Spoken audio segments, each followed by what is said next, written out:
Hello everyone, and thank you for coming to this panel on inequality, human rights and natural resource governance. We're still waiting on David Adelman, who will be the chair of this panel, but we thought in the meantime we'll get started and do a little bit of self-chairing, self-facilitation. So we've got 3 presentations on the panel today. Areli Valencia is a professor of government at the Pontificia Universidad, Católica de Peru, sorry, totally. Pontificia Universidad Católica. And she'll be speaking on the new extractivism and the missing dimensions of equity and gender impacts of extractive-led development. Do you want to introduce yourself? Sure. I'm Christiana Ochoa. I teach at Indiana University at the Maurer School of Law in Indiana, and I've been working in various fields. And I'm Dehm. I'm postdoc at the Rapoport Center, and I'll be speaking on climate change, carbon markets, and the entrenchment of inequality. So over to Areli. So we are going in the reverse order that is in the program. I'm going to try to stick on my notes because English is not my first language, and Latinos, we have the bad habit to go into branches if we don't stick on our notes.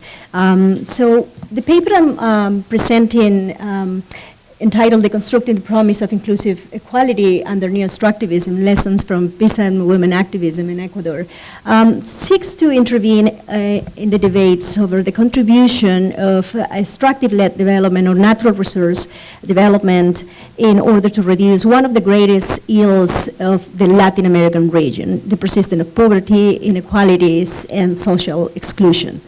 I focus concretely on the case of Ecuador, an emblematic country that in 2008 passed a new constitution rooted in the indigenous principle of the good living, buen vivir en español.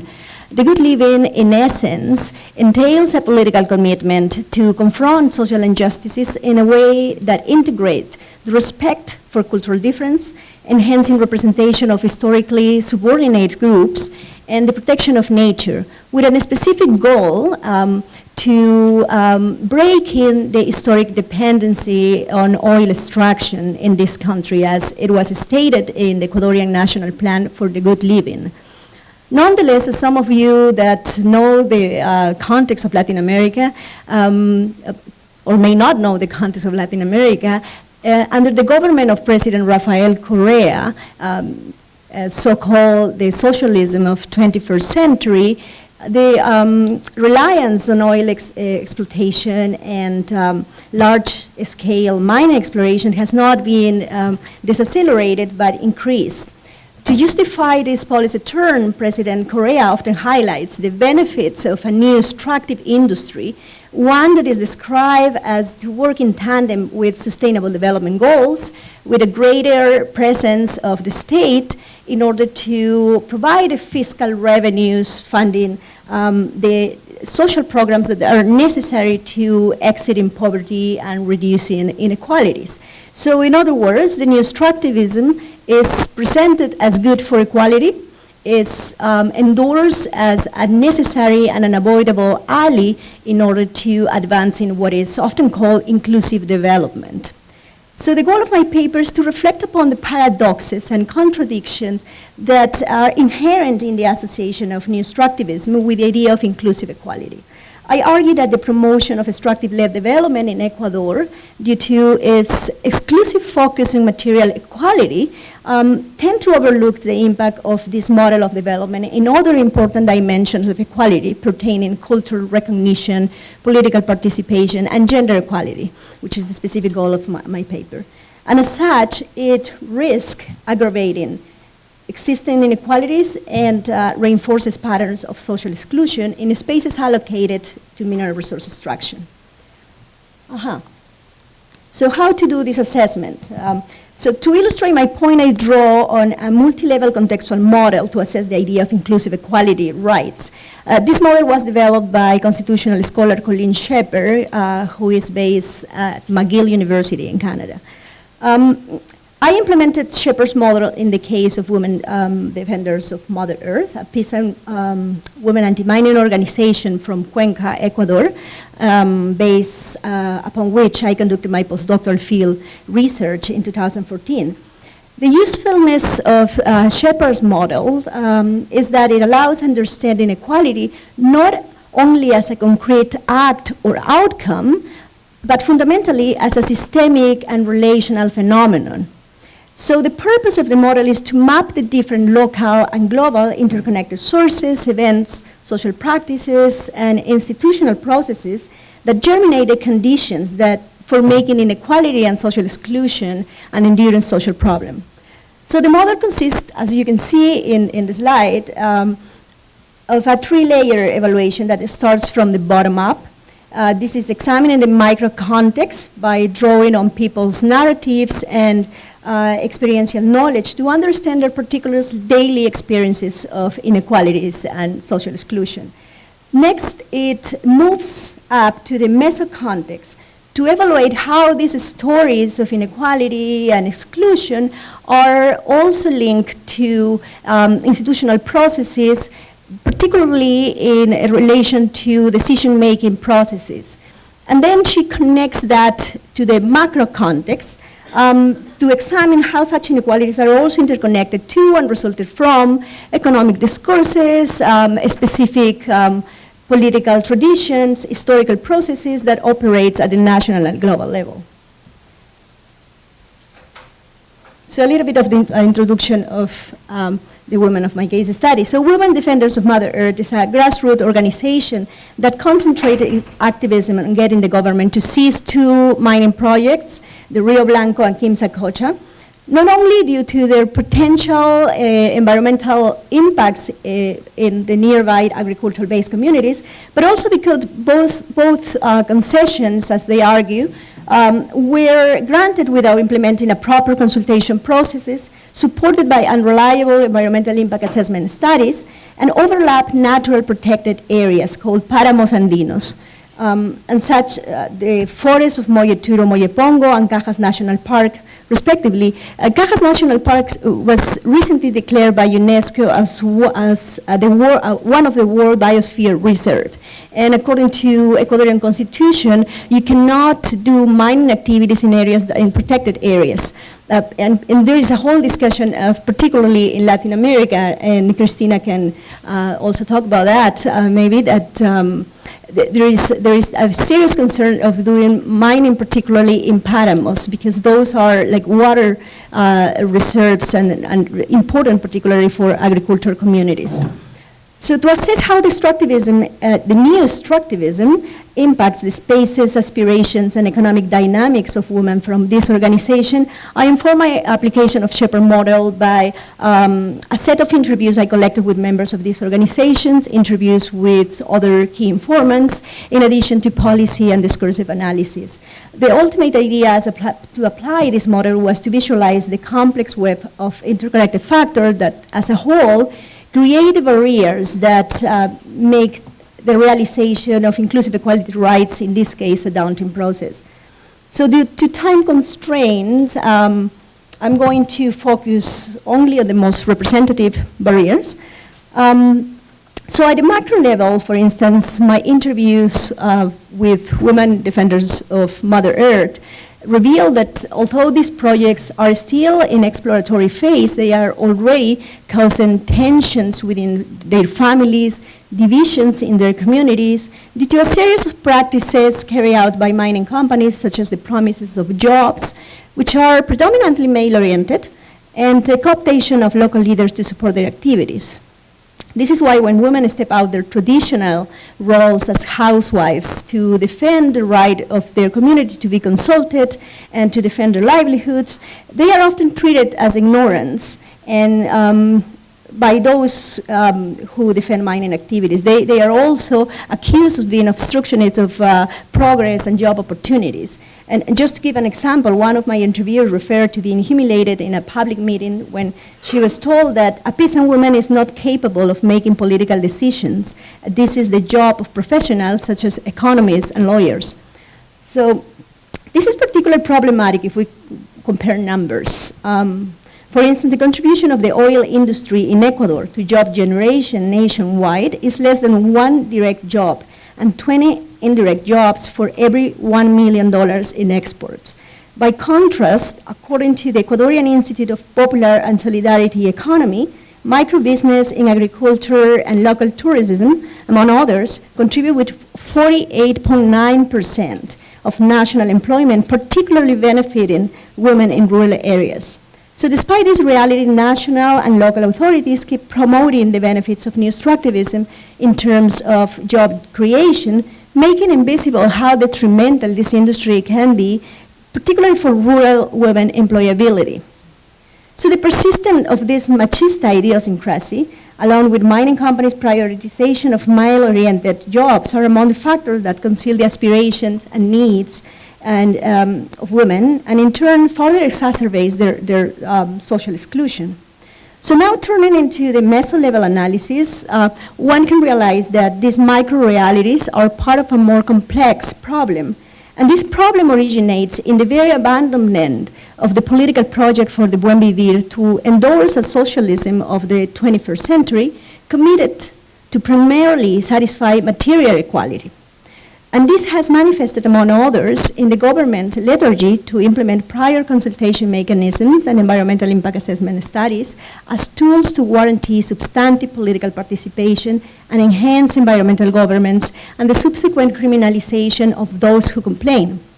Just to mention some examples, Women Defender Mother Earth, in coalition with international organizations such as the Environmental Law Alliance Worldwide, questioned the reliability of environmental impact assessment studies in both projects. And they prepared a technical document that founded 28 observations evidencing their weak assessment of subterranean water impact in nearby communities. And that was a particular point of interest for these communities because they needed to know like how mining waste will permeate watersheds and impact their production. This was never made clear in their assessments that were produced or offered by the government, by the state. Also in a petition presented before the Ombudsman Office, the evidence presented demonstrated that the process of consultation was defective for a variety of reasons, and just to put some examples of them, they were related to a lack of publicity, the information was presented by company representatives rather than by the state, and participants that wanted to manifest discrepancies were not allowed to speak, as it should happen if the government of Ecuador would be taking seriously the promise of inclusive equality. What is perhaps more dangerous is this, the way that exclusionary practices are also manifested in the government's responses to the anti-mining mobilization in general and the anti-mining mobilization of this organization in particular, by means of threats, public insults, arbitrary incarceration, and even accusation of organized terrorism, all of which is known as criminalization of human rights defenders. And those who are aware of what was going on recently with the murder of Berta Cáceres in Honduras, you will be really concerned because this is not a practice that is happening only in Ecuador, but in an entire region. Those who oppose to mining activities tend to be threats, tend to be, in some cases, incarcerated arbitrarily, only because of exercising the right to have rights or express their opposition. So this is a particular problem that the region is facing. The Ecuadorian government often characterized peasant and indigenous protesters as backward thinking or infantile environmentalists, thus justifying the repression in name of modernization and social progress, a message that not only contains elements of discrimination and racism, but also undermines public awareness, negatively influencing citizens' perceptions on how extractive projects may injuriously impact some groups in comparison to others. So finally, moving up to the micro level analysis, it offers insights to understanding how the Ecuadorian government shifting discourse favoring extractive-led development is linked to larger political and economic forces. During the 1990s, these forces were represented by the development discourse, as you know, of the International Monetary Fund and other multilateral financial institutions, resulting in the neoliberal policies of the Washington Consensus that led Ecuador and other countries in Latin America to develop a mining map paving the way for future exploratory projects without informing local population of what will happen or changes that will come in the future. While on paper, the political goal of the buen vivir, or the good living, was enacted to redress such injustices, in practice the same neoliberal prescriptions on neoliberal forces are at play, influencing the new politics of extraction or new extractivism that reproduce the same prescriptions but recondition them by a discourse of environmental and corporate social responsibility in a context where new economic actors emerge coming from countries such as China or Canada, whose multinational corporations operate a majority of mining projects in this country. Chinese capital in particular is not only behind large scale mining projects, but major infrastructure and hydroelectric projects, and has become the largest lender in the country, reinforcing development with conditions of dependency. So just to wrap up this section, the legacy of a centralized governmentality that controls decision over the spaces allocated to mining projects and the very international human rights system that promotes a weak accountability model for corporations, relying basically on voluntary mechanisms for compliance, demonstrate how inequalities and social exclusion are institutionalized from above. And just to conclude, so insights from my bottom-up research suggest that the politics of natural resource extraction in Ecuador, rather than promoting inclusive development as they promise, are in fact reinforcing the condition of inequality and exclusion of individuals and groups that have historically faced marginalization. And this is an important point I want to make at the end. I'm not denying the importance of redistributive equality and its materialization in infrastructure projects in Ecuador, but my point is that to truly foster inclusive societies, policy interventions cannot be reduced to satisfied material aspects alone, but rather they need to understand and revert the institutional processes and daily exclusionary practices that silence voices, disempower people, and perpetuate the lack of political participation. Thank you.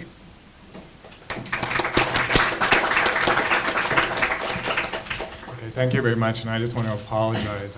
My timing was off, and so I profusely apologize for being late. I feel like I'm just coming in with my pants down, so to speak. Okay, so wonderful. Everyone's been introduced. Did you guys decide on an order? Or? Yeah. Okay. So I want to thank the organizers of this conference. The conversation so far has been so interesting, and when you feel like you're maybe a little crazy because of the direction that your work is taking you, and then you get together with people who are similarly thinking down interesting paths, and you realize that you're in good company. And so I really want to thank you for organizing this conference. It's wonderful. So the title that you see in the program is Alternatives to Law's Role in Alternatives to Development. And the project that I'm going to actually present is going to be specifically site-based, but you'll see how it ultimately will contribute to the larger theoretical project on law's role in alternatives to development. And in fact, the larger project has, and also what I'm going to present now, has great resonance, I think, with both David Kennedy and Dan Brink's questions to Owen Taylor in the last panel about essentially broadening the circumference of the conversation beyond just thinking about human rights and the role of human rights in relation to inequality, but really thinking about the role of more basic and fundamental structures within law, such as property and contracts, and the roles that they may play in basic inequality problems and how they might play a role in alternatives. So, so this project, the one I'm going to present today, is about contracts and the role that contracts can play in asserting demands for equal bargaining power and rebalancing the benefits and the harms, as well as the duties and the obligations between extractive companies and sovereign states, as well as the people and the ecological systems that those governments represent. But in order to get to the point of contracts, I want to divert in order to get two basic pieces on the table. So allow me to first, because I need to tell you a story, and in order to get to the contract punchline, I've got two pieces of the story I need to get to first.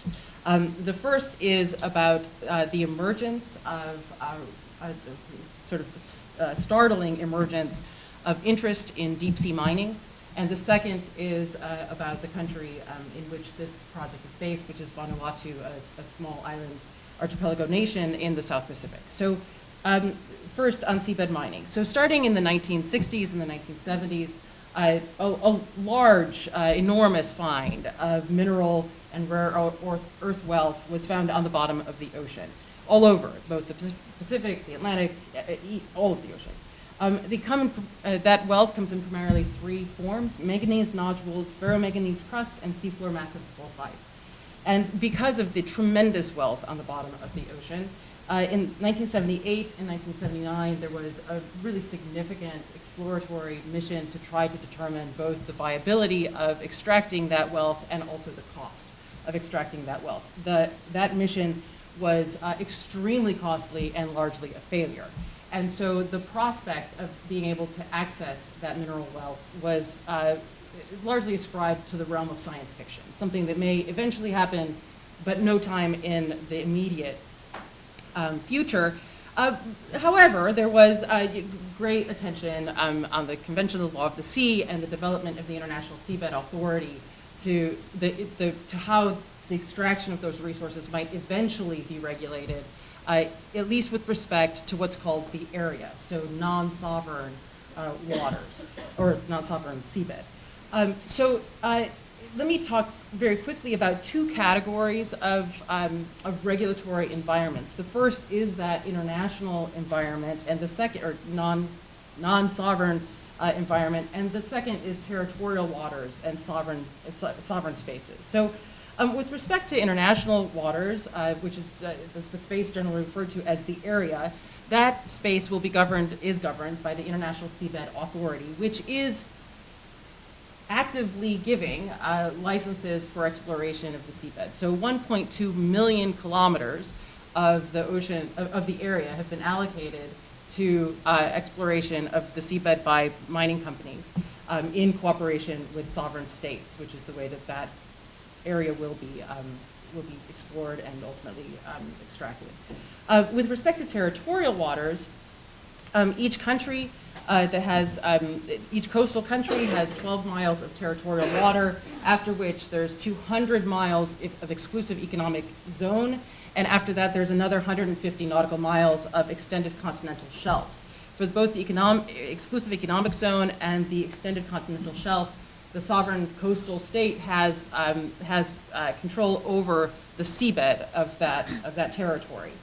Now, that all might still seem like something we don't need to worry about because it seems so far off in terms of technology, but not, because in January and February of this year, the first extractive machinery for the seabed was literally rolling off the production lines and is being tested right now for use in the first experimental seabed extractive project, which is located in Papua New Guinea, and it's called Saltwater 1. So let's talk a little bit more about the sovereign territorial spaces, because that's where ultimately this project is based. I think there you can also break the kinds of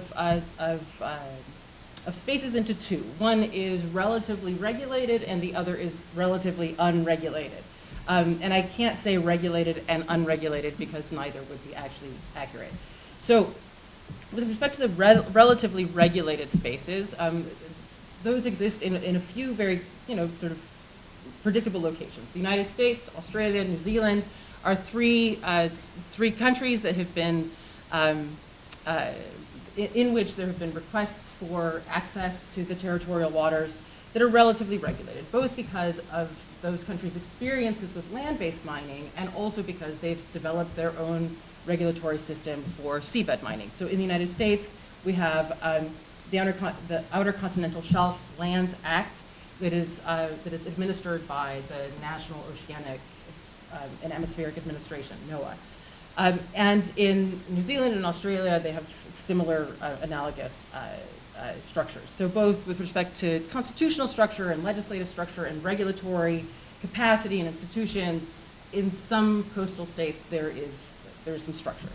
But that's not true for all of the states that are being petitioned for these licenses, and primarily in the South Pacific, it's especially not true. So In those places, you might find a very thin constitution, very thin legislative structure, almost absent regulatory, institutional, administrative structures, and not much capacity to build them, right? Not much access to legal expertise, not much access to the funds that would be necessary to build up those structures. And so, not surprisingly, the companies that are interested in this activity have really been putting a tremendous amount of pressure on the island states of the South Pacific. Now, in those spaces, people who work in the area of the role of contracts in the extractive industry have observed, and I think it's a fabulous observation, that if you imagine that this is the space that needs to be regulated and it's filled up entirely by the Constitution and a good legislative structure and a good administrative body, then you've got a well-regulated space, okay? But let's imagine that all of that is thin. Then you would need a contract, right, to fill the space that is left absent by the lack of constitutional structure, legislative structure, regulatory structure. You would need a good contract. And so in the places where you have an absence of baseline regulatory structure, a contract can form a really important gap-filling role. And I'm going to talk a little bit more about other roles that the contract might fill, but the gap filler space is at least a really important one. So now let me talk about Vanuatu, which is a country where these licenses have been requested and in fact, you'll find granted. So, and I'll come back to the contract in just a minute. So Vanuatu is one of those relatively unregulated spaces. It's also one with very little, by way of a substantial contractual agreement between the companies that have taken interest in Vanuatu's territorial waters and the government. In fact, the substantive provisions of the contract of the license agreement between the model license agreement that has been used between Vanuatu and the two companies that have licenses in Vanuatu, the substantive provisions are 450 words long. So given that, you can imagine that regulated space, it's almost like there is not regulated space, and you can see why that would be attractive for experimental activity that is risky, not just with respect to financial payoff, but really risky with respect to other consequences as well. So why does that matter particularly to Vanuatu? Now let me tell you a little bit about Vanuatu. Vanuatu is a fairly extraordinary space, and I think when we're thinking about alternatives to development, which if I have ever seen a paradigm, development is a paradigm, and we think about development as growth, and we don't think about development as really much other than that. It's such a paradigm that we almost can't see our way out of it. But Vanuatu, at least in the work that I have managed to do there, offers what I think Hakim Bey, for any of you who know the book, The Temporary Autonomous Zone, it's a fabulous book, and I think Vanuatu offers at least the opportunity to open a space for creativity and the ability to conceive of alternatives. So Vanuatu is a place that regularly ranks very close to the bottom of the World Bank's Human Development Index and also the World Bank's GDP index. So you'd think that it's an extremely impoverished space. But it has also ranked at the very top of this alternative human happiness index, which has been critiqued in a number of ways, but when recognized, when Vanuatu itself was recognized as being the happiest place on earth, it itself decided to do internal studies about whether, in fact, the population of Vanuatu was satisfied, and if so, why. It turns out that Vanuatu is relatively satisfied, and relative to many countries that rank far higher on those indices. And the reason is, the question is then why? And the study is actually fabulous, and I recommend it to all of you, but let's just focus on water for now. Almost 80% of Vanuatu's population has access to marine resources. That 80% lives within an hour's walk to the water, and almost 50% lives within a 15-minute walk to the water. That's important because that means that 50% of the population has direct, ready access to find, to forest, to harvest, and to hunt free food and free resources that then can be used in a trade economy within the entire island, even with people who don't have such ready access. That's just one reason that Vanuatu can rank itself as relatively happy, even though there's not many countable dollars circulating through the economy.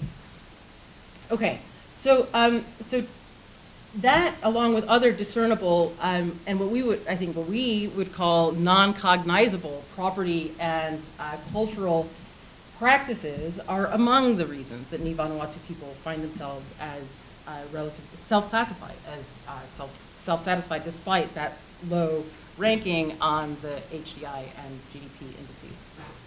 So maybe you can see where this is going.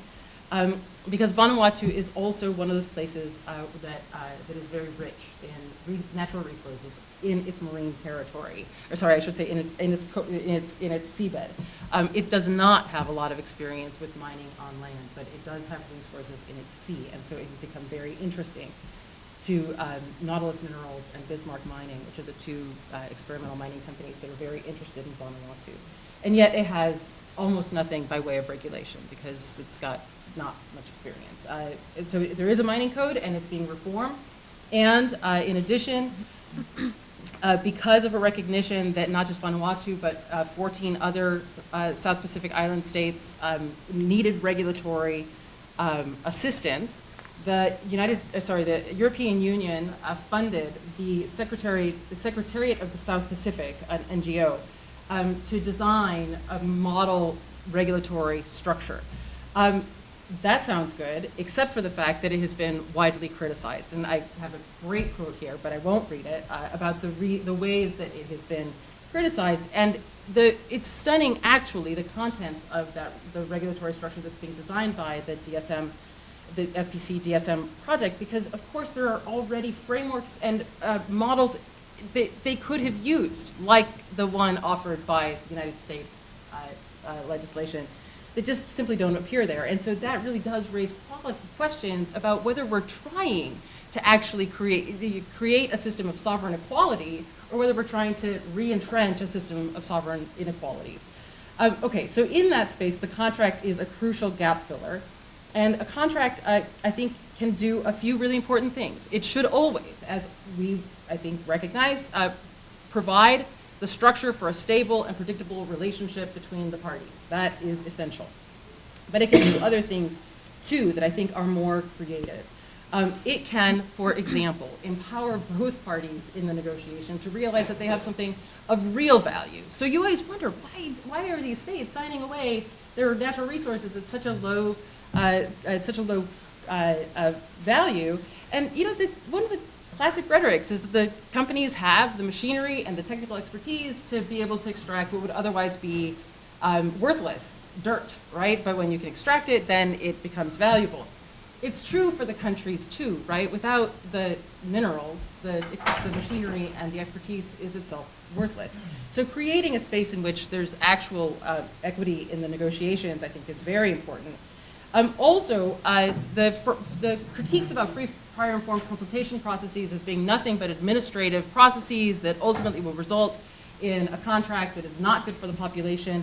If you use if all those consultations are just moments for consultation or even consent, but they don't get into the terms on which that consent was granted don't get into the terms of the contract, then we all know that based on basic common law contract principles, those terms aren't enforceable because they were negotiated and not embedded in the contract. And so because they're not in the four corners of the contract, they are excluded. So instead, those moments can be opportunities to include the provisions in the contract so that they actually are enforceable.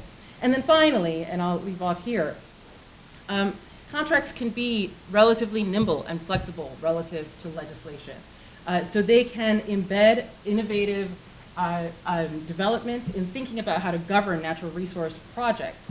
Concepts like the precautionary principle, adaptive management in the context of experimental and likely highly risky activity. It can be very innovative with the use of insurance and royalty structures that are abominable at the moment. And also, things like environmental bonds. Contracts can provide a space for nimbleness and flexibility that legislation and administrative bodies often cannot. Obviously, there are problems and ones that cause me to kind of bang my head against the wall as I'm thinking about how to, assist in drafting these license agreements. Things like how do you actually ensure that there that there are adequate resources for monitoring, that enforcement of the contract will be fair, and the enforcement of any judgments might actually come to pass. And those are really significant problems that cause us to think a lot about arbitration and what good tribunals actually exist for these purposes, and that's problematic. So that's it.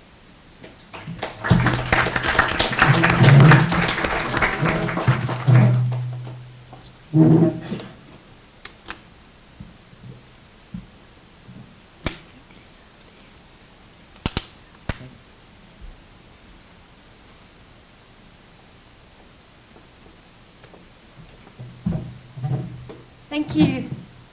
Thank you, everyone. And after two very rich presentations that looked at specific places and contexts, I apologise for going to a much more global, abstract level in my discussion of climate change and inequalities.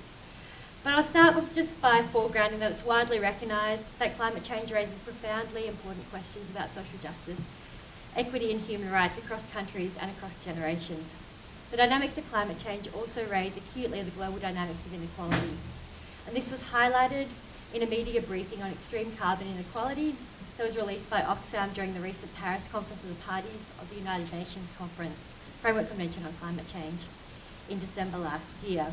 So Oxfam's analysis, which I've got a graph up on the wall here, shows that the poorest half of the global population, approximately 3.5 billion people, are responsible for only 10% of global emissions from individual consumption, and 50% of emissions can be attributed to the richest 10%.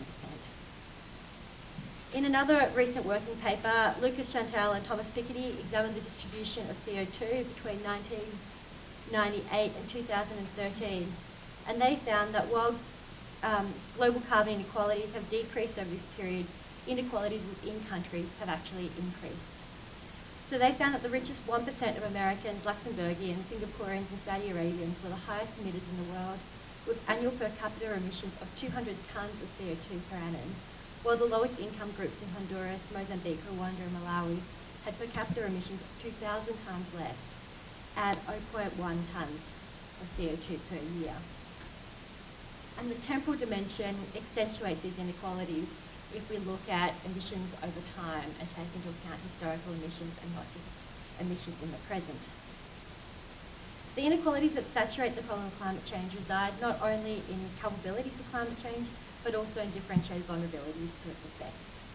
A recent World Bank report, for example, found that climate change could result in an additional 100 million people living in poverty by 2030, demonstrating another causal link between climate change and the production of economic inequality.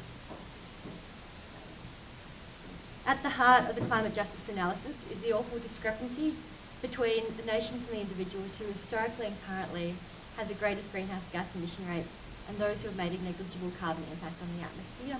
And it's generally those least responsible who are also most socially vulnerable to the effects of climate change. And this is demonstrated in a recent study by some scholars who mapped the contribution of climate change over vulnerability. The countries marked in red are those with emissions in the highest quintile and vulnerability in the lowest quintile, while those marked in green have emissions in the lowest quintile and vulnerability in the highest quintile. And they look at how that becomes also more extreme over in the next 20 years.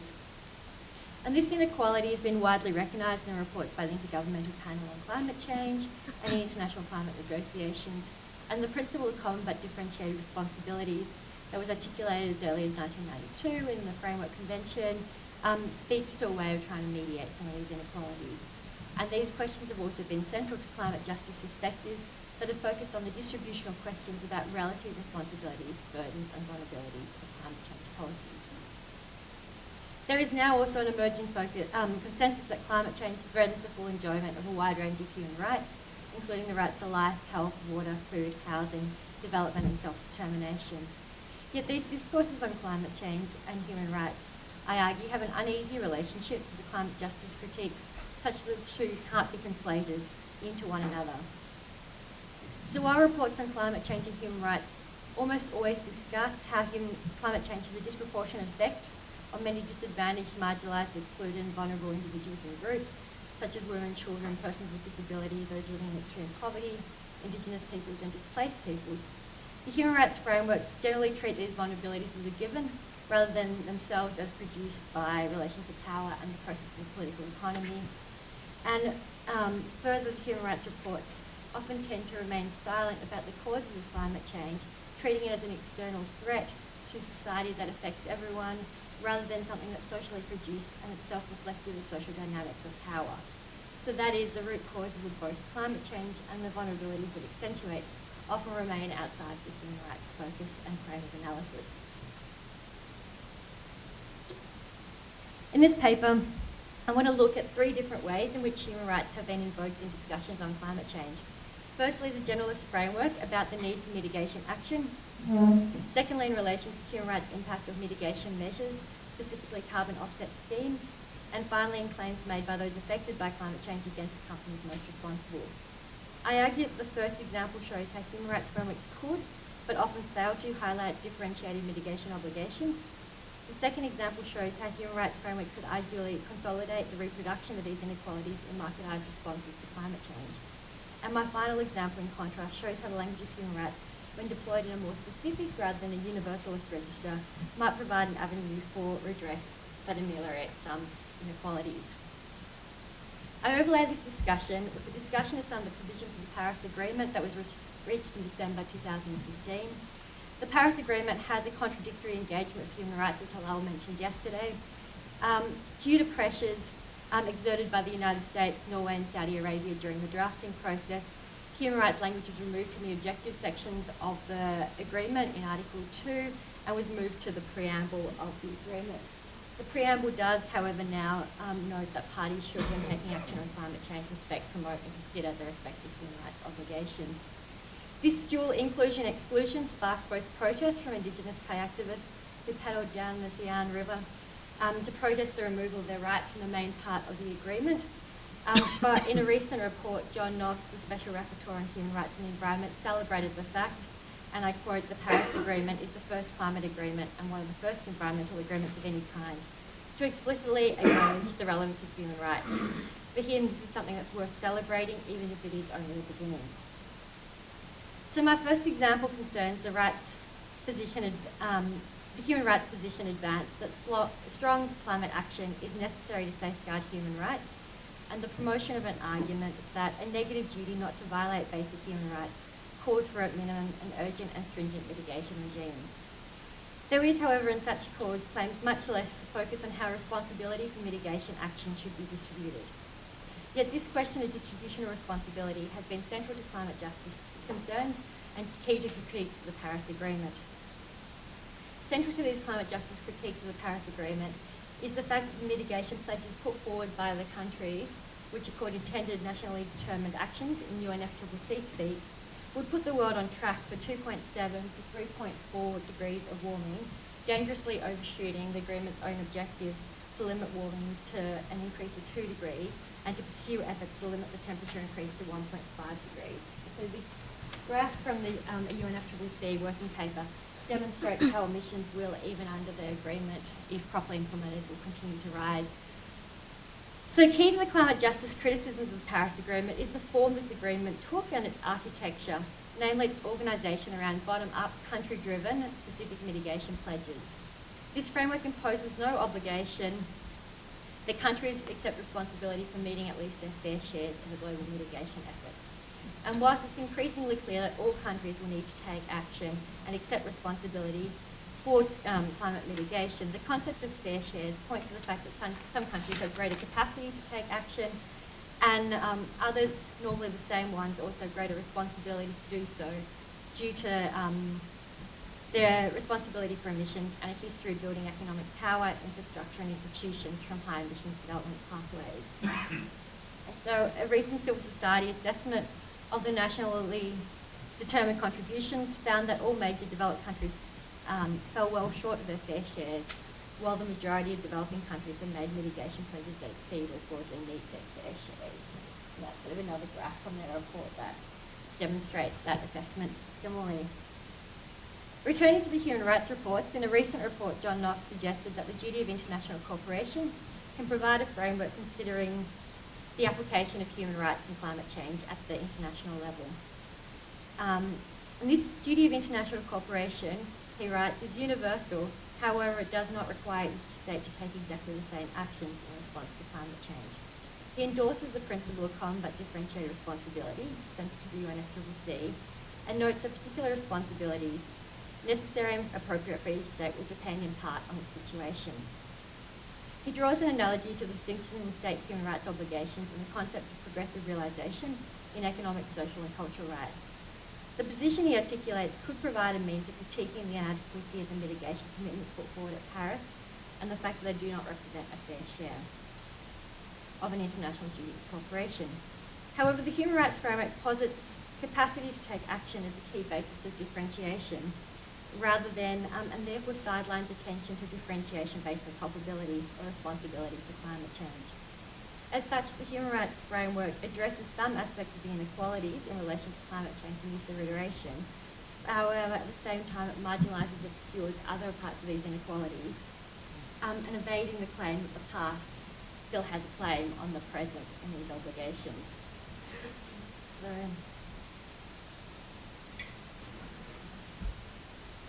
another key way in which the human rights questions have come up in climate change debate is in the human rights impacts of certain carbon offset projects, most acutely in the case of offset schemes, especially through reducing emissions from deforestation and forest degradation. So whilst academic discussions regularly acknowledge that mitigation policies have clear human rights dimensions, much less attention has been paid to this in the human rights and climate change debate. However, there's been a real push by Indigenous people, forest-dependent communities, to focus on the impact of such schemes on their rights and the risks they might be dispossessed from territories that they call their own, through extra value being placed on these lands through offset schemes. So, just quickly jump through this, I'm running out of time. But carbon markets have been one of the key international mechanisms that have been endorsed as mitigation measures for climate change. And it's been a particularly neoliberal approach that's been criticised by climate justice movement about how it distributes and allocates responsibilities and rights. And then this has been endorsed in the Paris Agreement. And so for a lot of people living in and around forests, argue these schemes present risks of green grabbing or CO2 colonialism. However, at the same time, there's been a converging debate around how offsets could present a way to realise Indigenous rights, support Indigenous land tenure and land use practices. And that's sort of been taken up by some of the special rapporteurs, the UN Special Rapporteur on the Rights of Indigenous Peoples, as well as the UN Forum on Indigenous Issues in some of their reports. And so in there, there's sort of presents much more of a synergy between such schemes and rights protections. However, I want to suggest that there's a bit of a dark side to the way that these two discourses are coming together, in that it creates a dangerously close nexus between Indigenous rights and sustainable development, which can risk sort of foreclosing ideas of Indigenous aspirations for development and self-determination that might not represent sort of ecological ideas around global sustainability. And as such, I want to suggest that this rights paradigm can consolidate rather than unsettle new forms of authority in the so-called green economy that are organised through contractual arrangements between purchasers and sellers of ecosystem services that produce new internationalised property rights in carbon. So there is, I suggest, a convergence between what calls for rights for recognition from below with the imperatives of governance and the enforceability of obligations from above. And here, processes of free, prior, informed consent can mark a point of struggle where what Cesar Rodriguez Gavito calls a neoliberal legality based on freedom of contract and due process is being contested by legality that's based on Indigenous self-determination. In the former, human rights operate more as Akunda Bakshi is described as trade-related, market-friendly human rights than as emancipatory tools that makes legible the subject to carbon contracts and the owners of new forms of carbon property and facilitates their responsibilisation. And in this focus on rights within these schemes, rather than the broader way in which carbon markets reallocate responsibility, we might be missing those broader distributional questions that paying attention to the markets in which these schemes are embedded might draw attention to. Finally, I just want to focus on a new petition that was filed very recently in the Philippines that's currently under examination by the Philippine Human Rights Commission. And the petition speaks of the human rights impact of climate change, specifically Typhoon Haiyan that killed over 6,000 people and impacted 11 million others. and addresses the impact of climate change within the rubric of human rights, so it points to the responsibility of what it calls the carbon majors. In doing so, it draws on peer-reviewed research that found that 63% of cumulative worldwide emissions between 1750 and 2010 can be attributed to 90 producers of oil, natural gas, coal and cement, and therefore argues that a proportionate responsibility could be allocated to these entities based on their market share and when they acquired knowledge of the harms of the products that they were producing.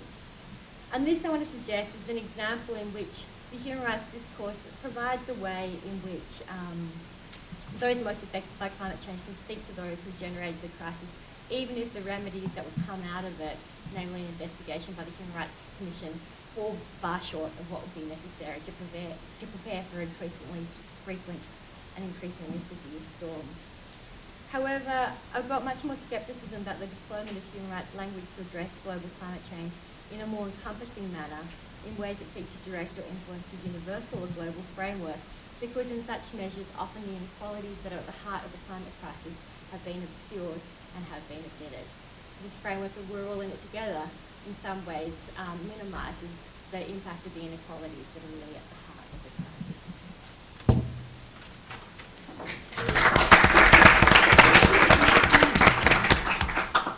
So, terrific.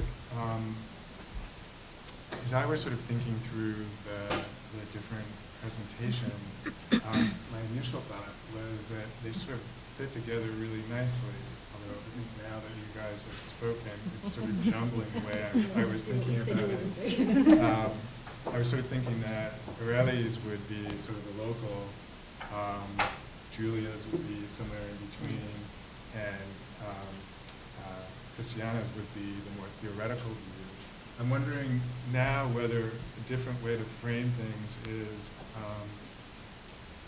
Christiana's is actually sort of the more local view. It's still a nation state, but it's so small and it's almost more like a locality. And Areli's is more at the national level, and then Julia's is more sort of international regime and sort of different perspectives on how dynamics play out over natural resources at those three different levels. So maybe that's one way to approach it. And Julia, you talked about it. There's obviously climate change is enormously complex. I wonder whether your discussion of offsets sort of comes closest to sort of fitting in with Areli's and Christiana's presentations, in that it's a different form of valuation of a similar type of natural resource. And maybe we could sort of think about things along those lines. So that's one way to approach it. And then I was wondering whether legal processes really sort of the underlying theme of all of these. I really like the notion of using contracts in a sort of quasi-regulatory way, but immediately what I think about is there's no public process, transparency, none of those sorts of protections that we typically think about in a conventional regulatory setting apply. But maybe we could, maybe that's one place to start. And it seemed like that was part of what you were alluding to, Julia, with regard to offsets. It's these private contractual relationships. And then really, it seemed more like there was a geographic separation. At least I was getting part way. That partly there was a difference between where the decision makers and the people with power are and the effective communities. And maybe there's a sort of process component to that as well. So is that a sort of useful way of sort of thinking about it? And you should also feel free to respond to each other's presentations. So it's sort of an initial, like how important is legal process here? How is that sort of informing the way you're thinking about it? And maybe human rights in particular is something. Thank you for those questions. I think that's really interesting. And I thought, particularly in my work on offsets, I found thinking about them as being structured by an international regime set up under the UNFCCC that creates new forms of property rights that are traded internationally, but then also structured as contractual arrangements between purchasers and sellers, and then seeing about how particular terms of the contract then determine distribution of risk, determine the distribution of benefits in ways that might have very different allocations than you think of under the international framework.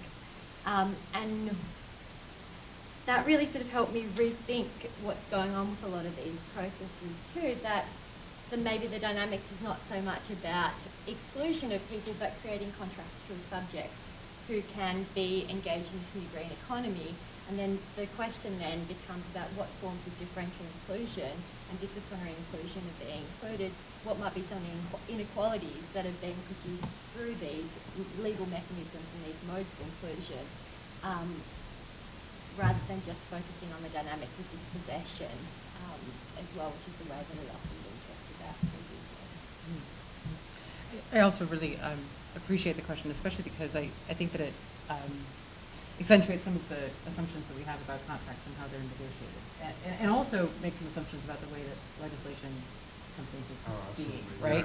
Yeah, so I think in this particular case, and also fundamental to my argument, is that we can turn some of that on its head, right? So in particular and empirically, with respect to the regulatory structure that's being proposed by the SPC EU project, although there has been some cursory public consultation in the creation of that regulatory framework, it obviously has not been well informed by the communities that are going to be impacted. So now I will read one of those critiques. There's a long critique, and then I'll leave that off. It just basically says that the DSM project is very facilitative of ensuring that the mining happens, and not very protective of the environment and the communities. And then it says, along a similar vein, the LRRF, the regulatory structure, relegates the concerns and interests of indigenous peoples to the sidelines, largely ignoring the rights to land, culture, and resources. Historically, indigenous peoples worldwide have experienced displacement, loss of land, right? All the things we know, all the things we've seen on land, all the things that the EU DSM project should have in mind when they're creating a new regulatory structure for a new economic activity, but seem to have just pretended that history didn't happen, right? And so now, of course, NGOs who are watching that DSM project roll out are leveling really strong critiques about the lack of process. On the other side, on the side of the contract, so the Minister of Lands and Natural Resources there, when he came into his position, discovered 143 exploratory mining licenses that had already been entered into between the previous minister and the mining companies. So obviously, the potential for private and suspicious agreements is prevalent. It is prevalent everywhere, of course. But then sometimes you get the right person in the right office at the right time, and he's committed to a broad public consultation that kicked off at the national level a year and a half ago, and is now will continue into not each of the islands, but good, significant sort of representation throughout the over 80 islands of Vanuatu. And so there, I think you actually have a potential for the contract to have a more transparent and more public process than the legislative innovation in this way. So as those public consultations happen, if the conversation, right, that may or may not ultimately lead to consent on the activity, if it does lead to consent, the consent will be based on particular terms that were offered by the companies during those consultation processes, promises of adaptive management, promises of benefit sharing, promises of ecological responsibility, promises of community stewardship.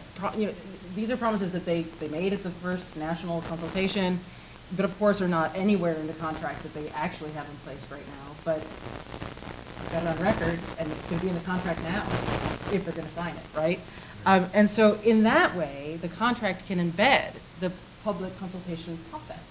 So there's that, I think, potential, is that it can be a more public process in the creation of the contract. Second, or I should say the creation of the contract can include the public process. Let's put it that way. The contract can itself be open source. We're used to these things being private. We're used to them being very difficult to access, but there's no reason why that's necessary. And they can be open source and readily available. You can also include provisions that make explicit that there are rights to third-party beneficiaries. so that communities have a reason to care about the content of the contract. You can include that monitoring and enforcement of the contract is available not just to the government, but also, for example, to the Council of Chiefs and to the women's, sort of chief women's organization in Vanuatu. You can include those provisions directly in the contract, right? This is a private agreement. We know that contracts are flexible. That's why we mostly say we like them in a market economy. So let's include some of the provisions that would actually rebalance the benefits and harms and rights and obligations that are very, very different from what we're used to seeing in these agreements. Well, thank you for your question, because actually that was exactly the point that I wanted to make in my presentation and the analysis, that processes matters, not only legal processes, but structural, historical processes, and it's all involved in this case study and other case studies that reflect the tensions between reaching economic growth in a country and satisfying the needs of the population. In order to go into more details to respond to your question, I just wanted to share with you how is that I decided to do a research that intersects inequalities, human rights, and natural resource governance. I've been working in these issues for the past 5 years, focusing in Peru and Ecuador, and also looking at what is going on in other countries that are based in different political orientations, that are the so-called progressive regimes, Ecuador, Bolivia, that reach their governments with a very critical discourse on mining. Then after reaching government, they started to be more flexible and turning back into their mining policies. Then the more conservative regimes, Colombia, Peru, they have always been link their economies to the mining sector. And even countries that in the past didn't have mining activities are opening their doors to the extractive sector, like Argentina, Uruguay. So after mapping the literature that is out there, dealing with the causes of conflict, why people resist to mining expansion, what others are in favor, I was thinking about what is that it's common to supporters and opponents to extractive-led development. And what is common to all of them is the idea of equality. Because inherent in the positions that support mining activities is the idea that it's the only way for Latin American countries, the more concrete way in times where the mineral prices are high, to contribute to economic boost and then redistribute for benefits for the poorest.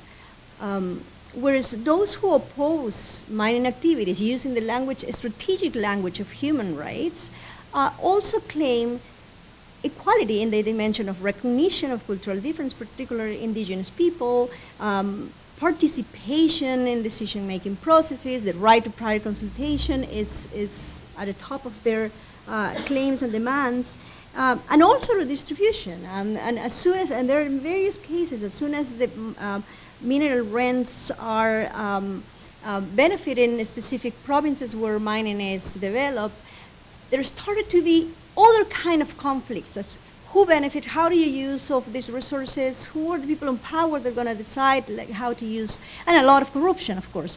So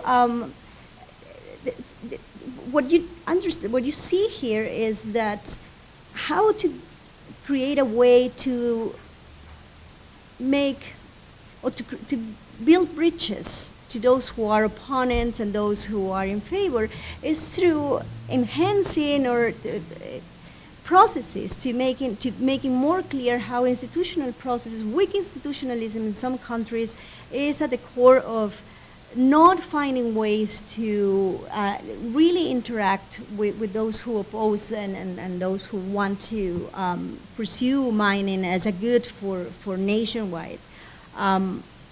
In the specific case of Ecuador, when I was doing interviews with people at the Ombudsman office, that's what particularly they mentioned. They cannot even defend people who complain about the right to prior consultation because they don't even, they are signatory members of the ILO 169. They have these beautiful rights recognized in the Constitution, but there is no mechanism or methodological guidance of how to implement this right in practice. Peru is the only country in the region that has a methodological guidance that says step by step how to approach communities, what to do in terms of dealing with issues of language, who are going to be the representative of the communities, how to deal with issues of power. But interestingly enough, the guidance has not been implemented in any mining project yet. And it's there since 3 years ago, 4 years ago. So this is one of the characteristics of Latin American governments. We have all these rights recognized in our constitution. Ecuador has even the right to nature recognized in the constitution. And from a Latin American perspective, it's hard to really believe discussions like yesterday saying this is the first time that we're putting together human rights and equality. From a Latin American perspective, it's not. Because the way that we were taught in the school, in law school, how human rights is linked to equality is through socioeconomic rights, and it's very linked to the social doctrines of Catholic Church as well. So it's always present. Equality and human rights have been always present, and demands from people from the ground are demands for equality in the different dimensions. And what I wanted to highlight in the paper is that the problem is that there is an instrumentalization of the ideal of economic growth that only focus in material aspect of equality, and it's missing the other dimensions. And the problem with our countries is that we have weak institutionalism, there's inexistent legal processes to implement rights. So yeah, those are like very important issues that we need to figure out how to resolve in order to move on in these problems. Great. Why don't we open it up to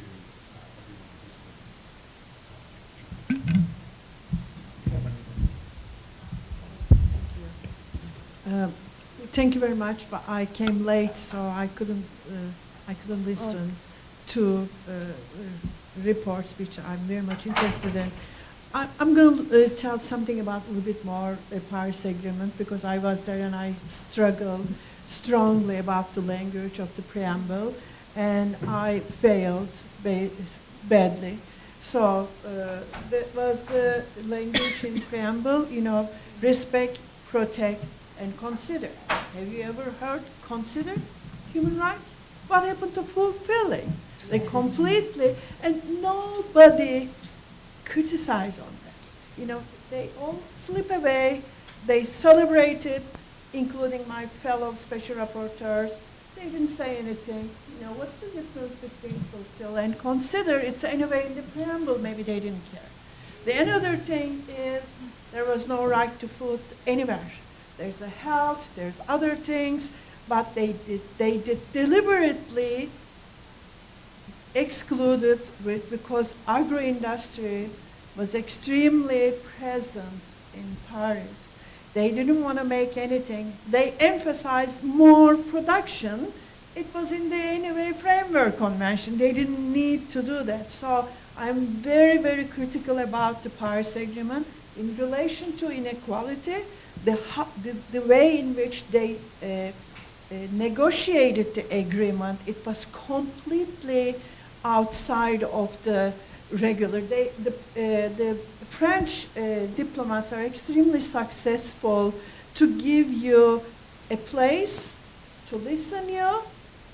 They respect you, but at the end, the Paris Agreement was already prepared a month ago, and the last day it came.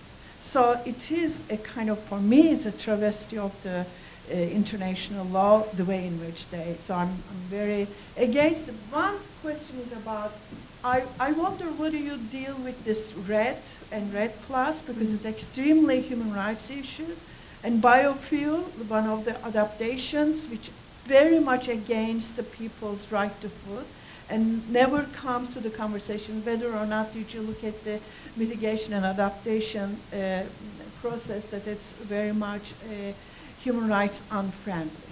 Okay, thanks. So you're really asking about the tension between the Yeah. legal mechanisms and the international agreement and Basically, whether or not did you work on this adaptation and mitigation RED plus and the biofuel, how did you look at in your paper? Maybe it was there, but I... Sure. Okay. Yeah, I had to rush over that part, so thank you. I think there's a lot of problems with the Paris Agreement, and I've written about that elsewhere. But I think one of the key things too is that the rhetoric is a lot more positive than the actual substance of the agreement. And I think we see that again too with the, the place to consider 1.5 degree, limiting warming to 1.5 degrees, which was seen as a big victory for small island states to push that language into the agreement. I think symbolically it's very important. But the actual mitigation pledges, like I mentioned, put us on a very different, much more dangerous trajectory. There's also, around loss and damage, that the Paris Agreement very specifically says there'll be no compensation. So there's a lot of problems there in terms of acknowledging historical responsibilities for causing climate change. And another key critique I'd have of the Paris Agreement is it continues on this trajectory of supporting market-based mechanisms and supporting practices such as RED+, which have been proven to be very problematic, both from an environmental point of view, because of the commensurability of the savings and carbon sequestration, proving permanent conditionalities and preventing leakage, but then also the human rights questions related to that. And there's been a lot of reports on the problems of rights in these offset schemes and resistant communities, the problems that, pre-prime consent processes aren't being implemented, can't be implemented properly in lots of cases because we don't really understand how they're going to work, what type of long-term implications are going to be. I guess what I was trying to get at in this paper though was pointing to even in the best practice models, and there's lots of best practice guides about how to implement, human rights-based RED projects. But even if we just look at rights within these schemes, we may miss some of the broader distributional questions around how markets are distributing rights and responsibilities in relation to climate change more generally. So I'm saying even if we did manage to get those best practice rights things implemented, which I haven't seen any examples of, and the realities that we're seeing in case studies on the ground speak of a lot of rights abuses that are happening and lack of participation, lack of consultation, and all those sort of things persistently. But sort of saying even if we did have that best practice sort of ideal type model, there would still be a lot of distributional questions that I think need to be answered.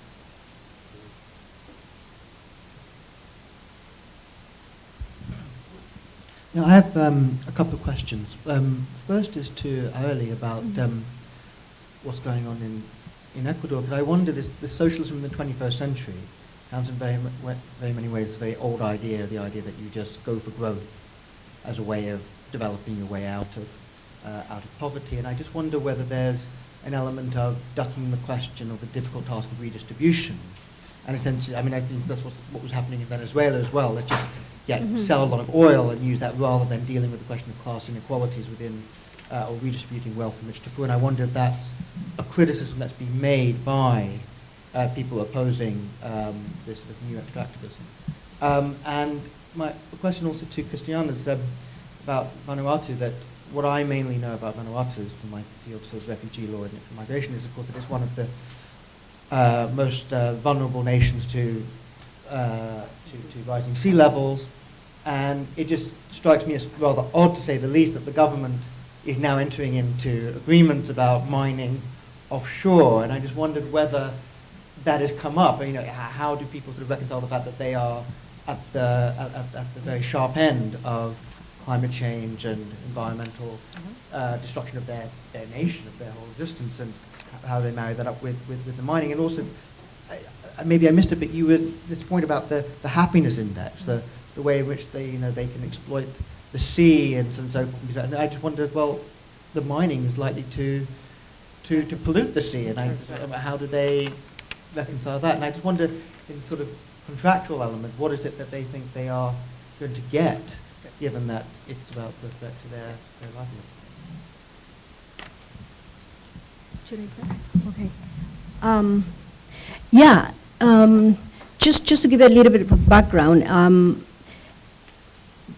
what makes Ecuador a really interesting case is that they have constitutionalized this political principle of buen vivir, the good living, and it came from indigenous worldviews that stated that in order to address social injustices in terms of redistribution, we cannot forget recognition of difference, cultural recognition of indigenous people as a nation, not only accommodate them, and also the value of nature.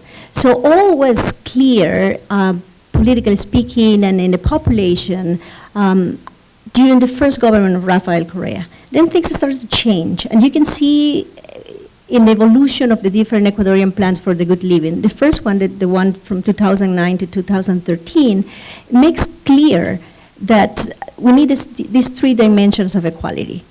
It's not yet the socialism for the good living that only put emphasis on the redistributive dimension. But something has started to change in the political sphere and the criticism, particularly in terms of his decision to continue with reliance on the extractive sector. So he needed to twist his discourse. And if you look at the plan from 2013 to 2017, all the mentions, for instance, to human development discourses that were very close, interacting with Buen Vivir, were put aside, erased from the plan, and the redistributed aspect became stronger. So obviously, for indigenous people, indigenous community, and also progressive academics that were behind the Buen Vivir plan, this was a betrayal to the initial idea of Buen Vivir. There is a reappropriation of the discourse of Buen Vivir in the sense that in order to achieve Buen Vivir, we need economic growth. So what I do in the paper is a criticism of Correa's discourse that present himself as a novel way to achieve Buen Vivir, when in fact it resembles all versions of development, like versions from the 1950s where economic growth is an ex ante goal for ex post goal for redistributing. And then the other aspect of equality goes for the third phase, or fourth phase, or will never be achieved. So that's what is going on in Ecuador, and that's why, to me, it makes more interesting, because, and different to other Latin American countries, it has recognized, Ecuador has recognized in this constitution a different model of development, which is Buen Vivir, but in practice, it loses its transformative potential, which for indigenous communities, I guess, and the goals to have different economic models is a sort of disappointing, and as a Latin American, I cannot see how the discourses will come to help to push different agendas, because Buen Vivir has the momentum, and there was a lot of literature that was written in terms of Buen Vivir, and now all scholars that were leaning towards Buen Vivir, now they're criticizing Buen Vivir because it was too radical, into the sense that putting too much emphasis in the post-colonial and cultural aspects that create this dichotomy between the cultural aspects, the different ontological aspects, and leave aside the redistributed aspects. So the lesson learned is that we need to integrate all this dimension of equality, and that's why I'm looking now to the work of Nancy Fraser, because I think it's one of the most complete and compelling approaches to justice using and equality using a three-dimensional view of equality.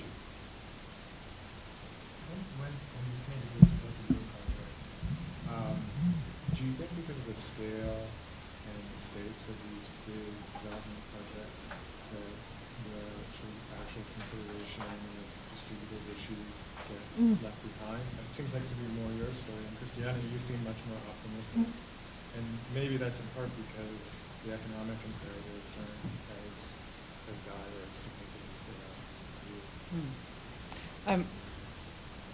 Let me try to answer that question. So, distribution matters in mineral or in natural resource projects always, in the sense that if you think about the natural resources as if they're extracted, right, you can make them equivalent to a bank account, and you get to take out the funds once, and then they're gone. And so how you distribute the funds really matters. It will change the structure of that place for, forever.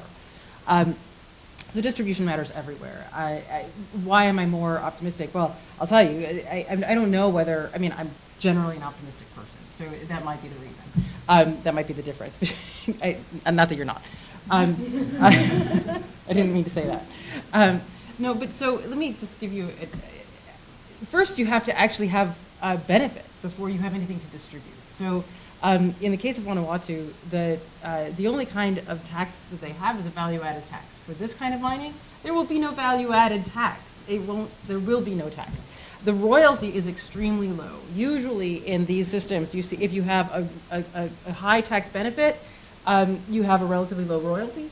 And if you have a low tax benefit, you have a relatively high royalty. Here, there's a really low royalty rate and no tax. So where's the benefit, right? There is no benefit to even be distributed unless you initially ensure that there be a benefit to redistribute. The contract can actually bind not just the companies, but also the government. And so you can actually include in the contract obligations on the part of the government that can be enforced by third-party beneficiaries that are drafted into the contract for distributional regimes and for accountability of those distributional regimes. So, you know, I recognize that I'm putting an awful lot of potential onto a contract, but please note my cautionary end, which of course, you know, makes me worry tremendously.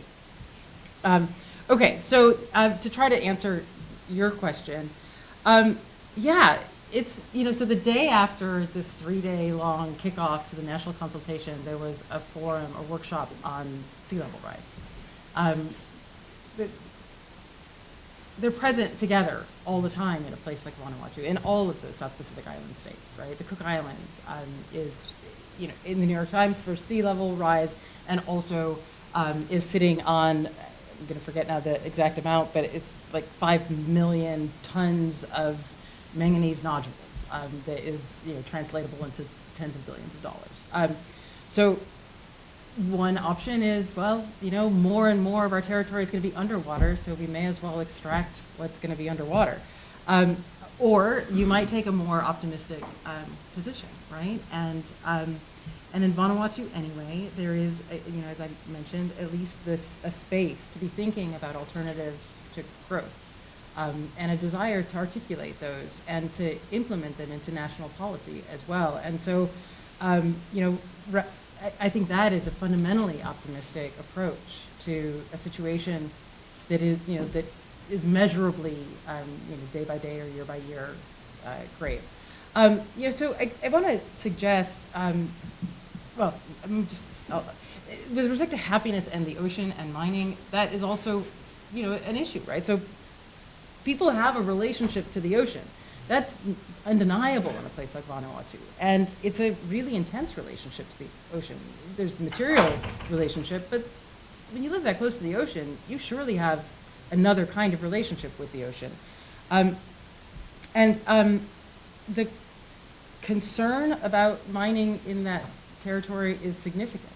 So remember what I just said about royalties. There's under the other licenses, the exploratory licenses that at least were supposed to lead to mining licenses, people were going to give up all of that benefit and all of that relationship for basically nothing in return. That's a crazy situation, right? That's just, it doesn't even make sense.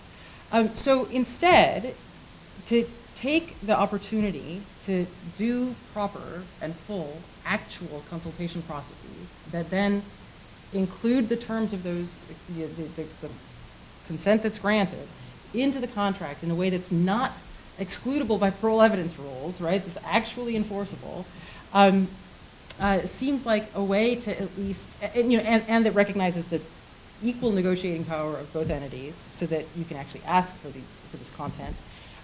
It at least provides the opportunity to ensure that, that the terms of the contract are the terms of the people who are granting, or deciding to grant the contract, right? Rather than not, rather than being, you know, included or obscure or not, you know. So at least that, at least it is actual consent. I think actually that, you know, at least the way the contract is currently drafted now, in the redraft, I don't think it'll be very attractive to the company. well, we'll see, right? But I don't think it'll be very attractive. When I made the point about the royalties at the national consultation, both, the etiquette was to wait until all presentations were done, but when I made that point, the hands of the company representatives went straight up, and they stated clearly that raising the royalty rate would not be possible under their business model. To which I responded that the government is not responsible to ensure that their business model works. Their responsibility is to their people, and if the company's business model doesn't work, then it's not a viable project. And that, I think, would be at least what I will suggest, might be a useful position in negotiations of these contracts.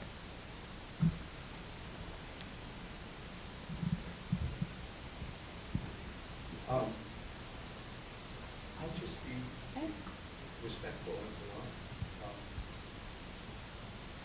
Listening to Christiana, I worry an anthropologist may come 10 years hence, and in a sense do in respect of the process you're describing what Areli and Julia have done in respect of the process that's taking them, which is to see a kind of chastened, robust, humane neoliberalism, sort of celebrating the nimbleness and virtues of contract, and inflecting a process that isn't fundamentally different, because at the end of the day, as much as we lawyers, I mean, you sort of,